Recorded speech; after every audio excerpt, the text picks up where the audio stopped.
This is another real estate radio show with your host, Richard Womeldorf. Broadcasting from the Home Ownership Training Center in downtown McAllen, Texas, Richard offers educational podcasts for sellers, buyers, and investors of real estate.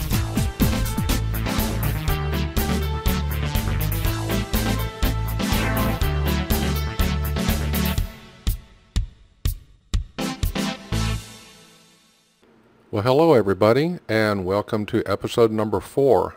My name is Richard Womeldorf. I am a realtor, blogger, and author of real estate tips and information. I'm so glad you can make it back to one of our podcasts. You can find my blog, which has free podcast and video podcast, at my website at richardwomeldorf.com, and my personal real estate business site is at rgvmcallenhomes.com. If you're watching the video, you can see those URLs at the bottom of the screen. So, welcome to episode number 4. The McAllen Real Estate Radio Show is being broadcast from downtown McAllen, Texas, from the fairly new NeighborWorks Home Ownership Training Center, which is at 500 South 15th Street. And our new home is at the southwest corner of Erie and South 15th Street in McAllen, Texas. You will find our 1,300 square foot training center is in the middle of our 10,000 square foot building. And today is August the 30th, 2012. And it's a special day. I want to give a big shout out to my broker and friend, Ken Desjardins. Today's his birthday. He's been my mentor and friend for many, many years. And, well, happy birthday, my friend. It was way back in 1999 that I had the pleasure of signing up as an agent under Ken's direction. He's been a great mentor to me, and I think my success as a real estate agent is because of all his great wisdom. Our family loves you, Ken. Happy birthday. Our family mission statement is something that back in episode 1 I explained, and our mission statement is empowering lives with affordable homes, which means to give authority or power to someone to do something. Our podcast, what I want to give to the public, our podcast is to give as much information as I can to help you gain knowledge, to help you become more comfortable in the home buying or even the home selling process.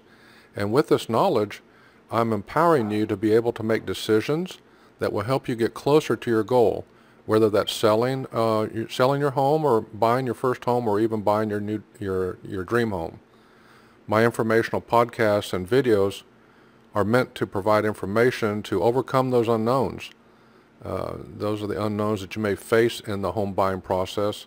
And by the way, all this information, of course, is my personal opinion. These small video and audio podcasts are for you to arm yourself so that you can take them mobily.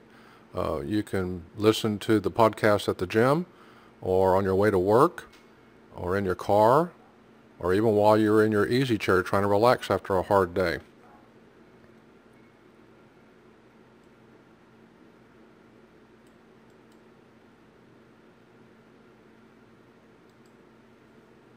So, where do you find these podcasts?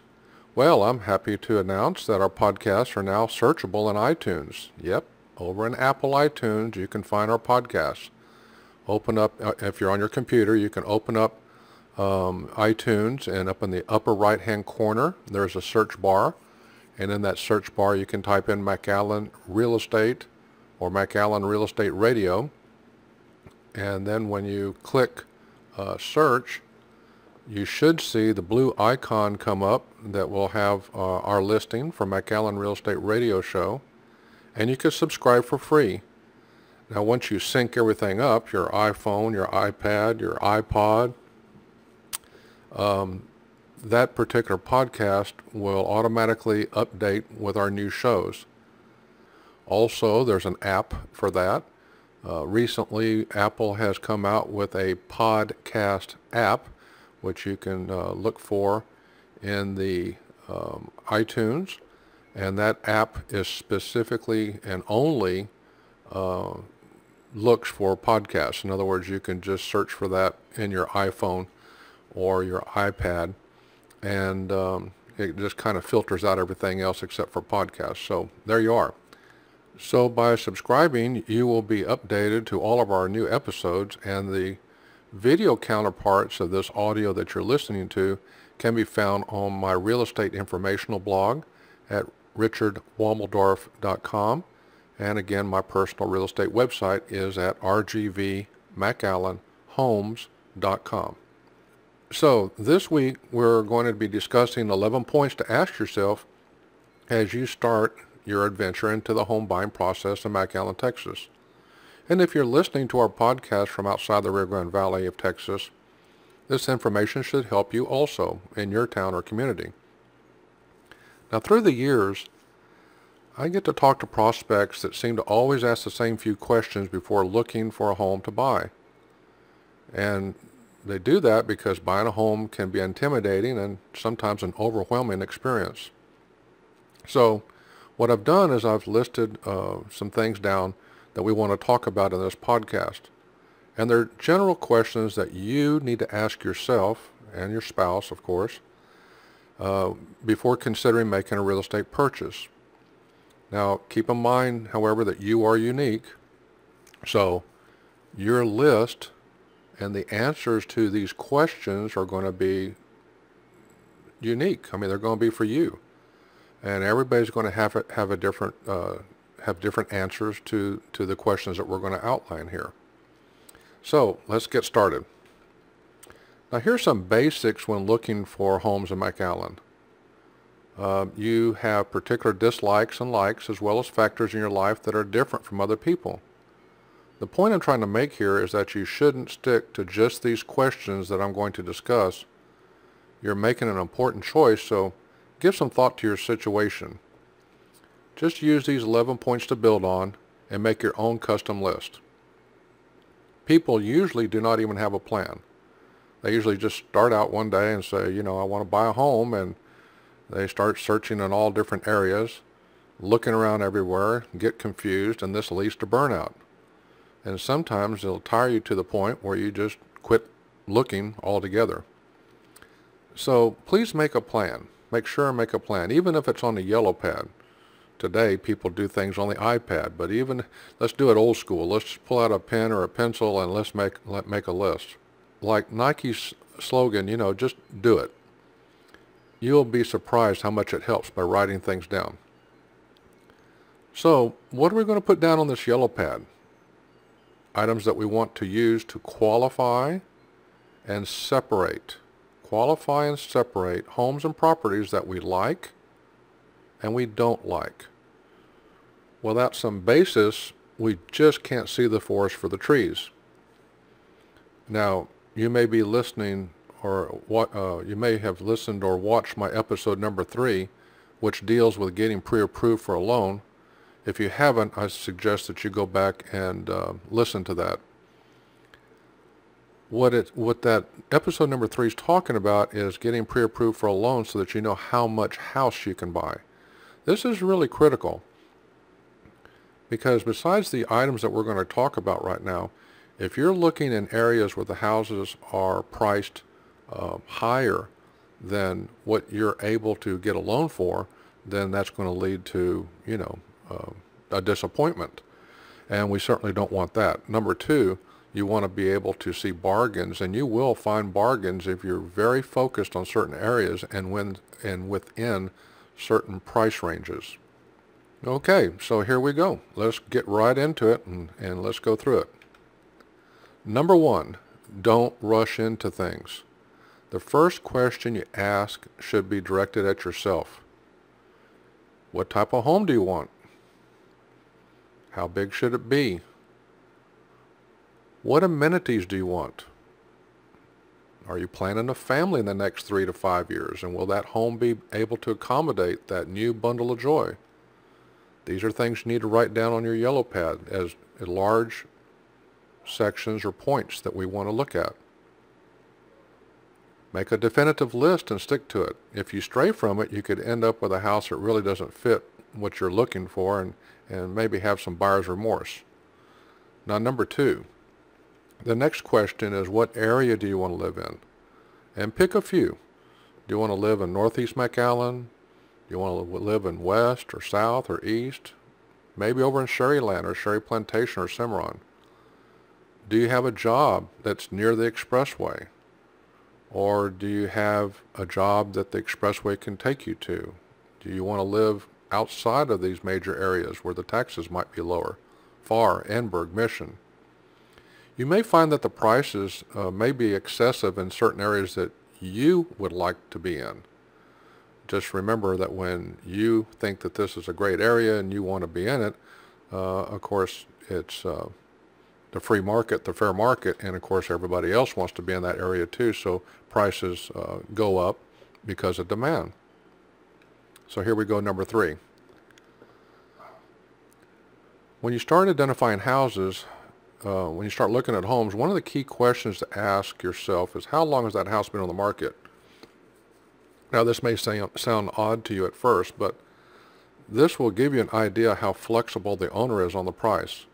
If the house has been on the market for a month or so, well, the owner's not going to be that flexible. But if it's been on the market for 6 months, flexibility probably exists. Having a good buyer's agent also can help you save thousands by using their expertise in negotiations, and also they have some information in the MLS that you're not able to see. So number 4, has the house previously been in escrow but it fell out? And if so, find out why. Now, was there a problem with the buyer getting financing, or did the buyer find out there was something wrong with the home? This point's tough to find out since you really don't have, you're not privy to the information because you were not party to the transaction. But sometimes that information can be found out by just asking the agents that were involved in it.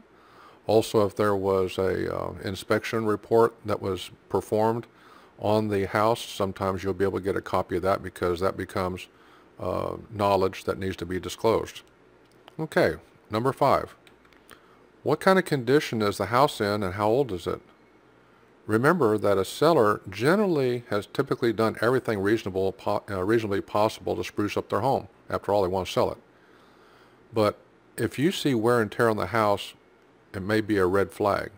In such a situation, you really need to get a home inspection to make sure there aren't any other problems that you can't see, such as mold or water leaks or foundation problems. These are things that you want to look at and also take into consideration. But at the same time, remember, if you're buying a used home, it is a used home. And not saying that you have to take defects, major defects, but some wear and tear, normal wear and tear on a home of a certain age is to be expected. Number 6, and this is a biggie, investigate the school systems. Now, if you have children already or are planning on having children and you're looking at buying a home, of course, that's a long-term commitment and you're going to be in a certain area for a long time. So you need to investigate the school systems. Are the schools good? Are there public, besides the school system, are there public records on crime occurrences in the area?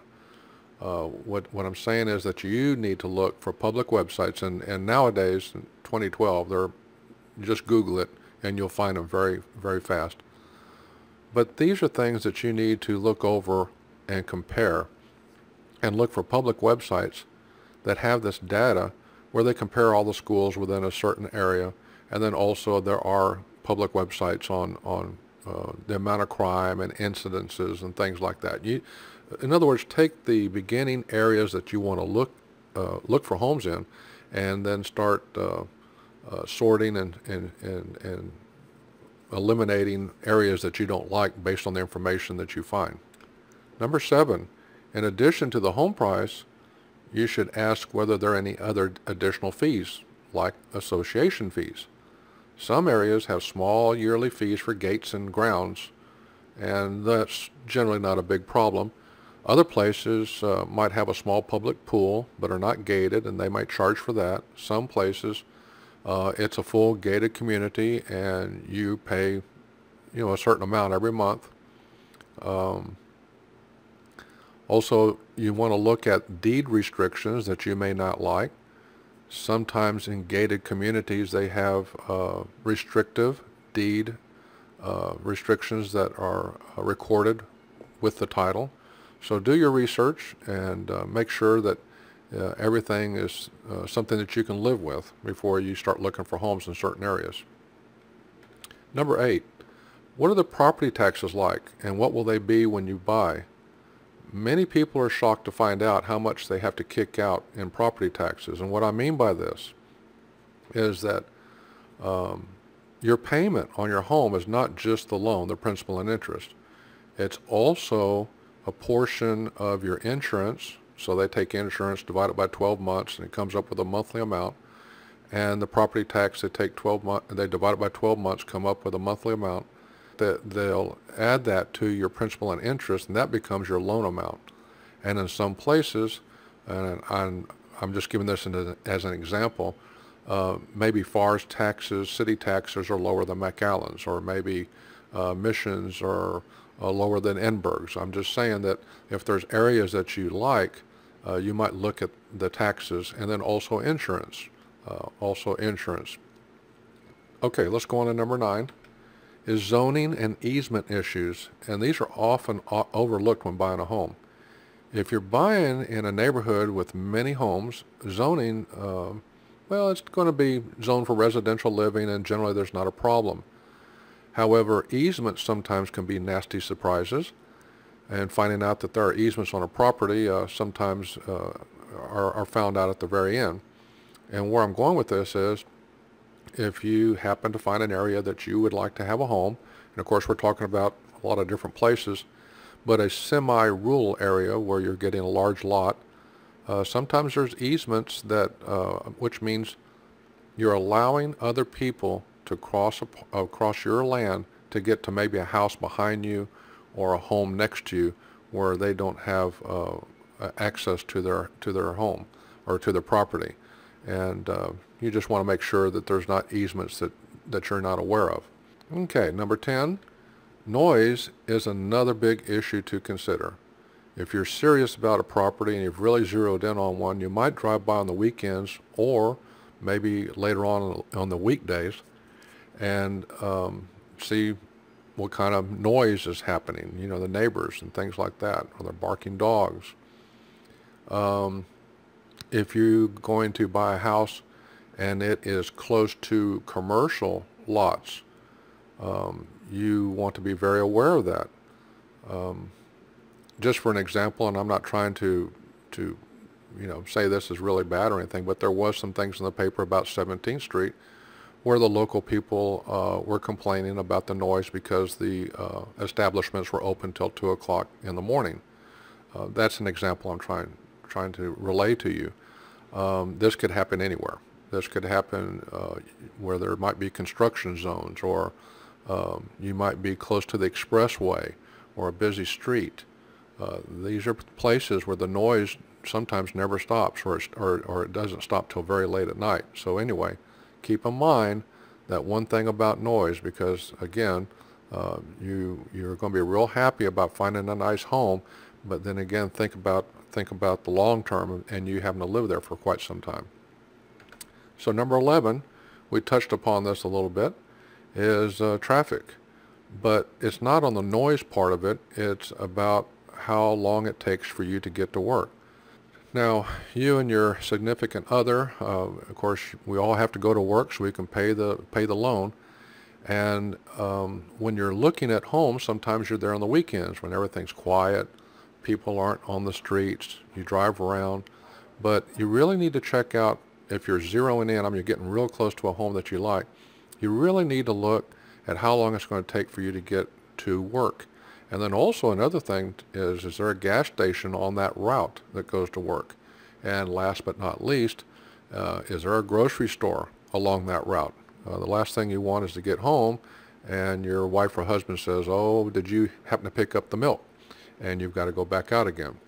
So obviously you should be asking many additional questions besides these 11.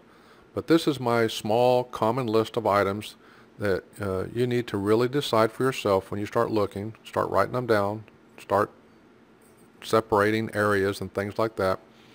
And it really focuses you on the price range, and then on the area, and then on some of the things that you need and some of the things that you would want. Okay, well, that's it. That's the 11 quick little things that I'd like to express to you to help you start on your home buying adventure. And so that's it for this episode of the McAllen Real Estate Radio Show. My name is Richard Wommeldorf, and if you'd like to use my services as your next agent, I would be delighted to speak with you. And you can always call our 24-hour show hotline if you have any questions about our podcast, or even if you've got some ideas about future titles. That number, incidentally, is 956-683-6062. That's 683-6062. And this is answered automatically so that you can call at any time of the day. So thank you very much. We'll see you next time on episode number 5 of the McAllen Real Estate Radio Show. Bye-bye.